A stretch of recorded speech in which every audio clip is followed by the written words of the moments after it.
Сәлем достар, бүгін сіздерге үш қырлы оюларды қалай сызу керек, соны көрсететін боламын.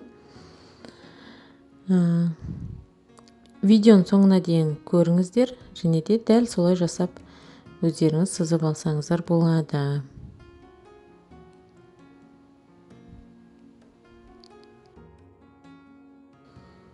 Енді бізге А4 қағаздан төртеуін біріктіріп аламыз скотчтап. Сосын артық жерін осылай қиып алып тастаймыз.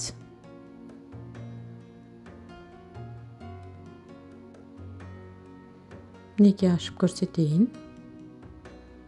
Осылай тұрады. Скотч жағын ішіне қалдырамыз, және де екіге бүктеп, екіге бүктелген жағын осы үшке бүктейміз. Үшке бүктеген кезде үш бөлігі теңдей болуы керек. Бірі үлкен, бірі кішкентай болып қалмасын. Бізде үш қырлы оюымыздың бұрыштары, қырлары теңдей болып шығу үшін осылай үш бөлігінде теңдей етіп бөліп дайындап аламыз. Мінекей осылай бүктеп дайындадық. Енді мына жерде белгілеп аласыздар. Және де беткі бөлігі мен астыңғы бөлігі қай жерден келіп тұр, мінекей, оны да белгілеп аласыздар. Бізге оюымыз қай жерден түсу керек, соны дайындаймыз. Енді жоғары жағын кесіп алып тастайсыздар. Артық бөлігін, бізге ол қажет емес.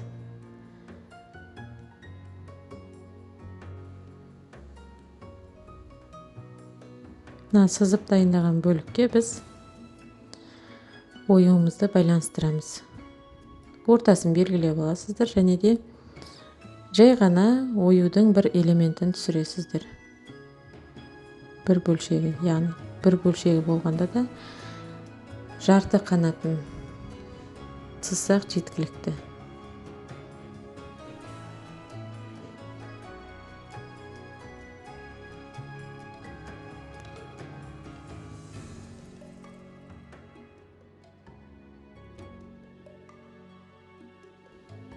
Мына жерде жоғарғы сызған сызығымызға байланыстырамыз.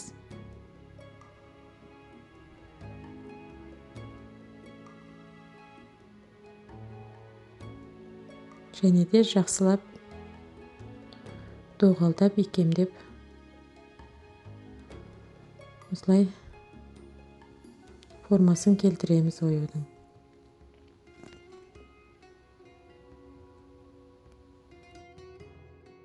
Енді мына бөліктерді қазір қайшымен қиған кезде кесіп алмай, ол сол жерде байланысып тұру керек. Қалған бөліктерін қиып алып тастаймыз.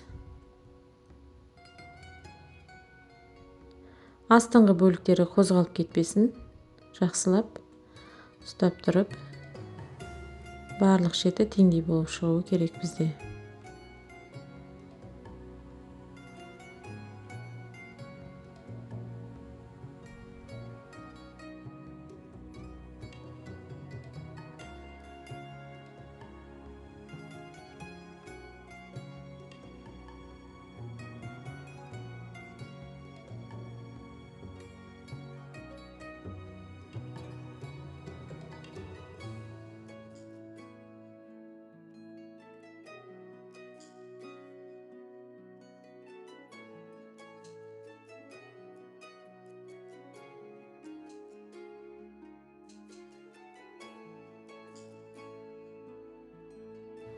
Мінекей біз қиып болдық, қазір сіздерге ашып көрсетемін.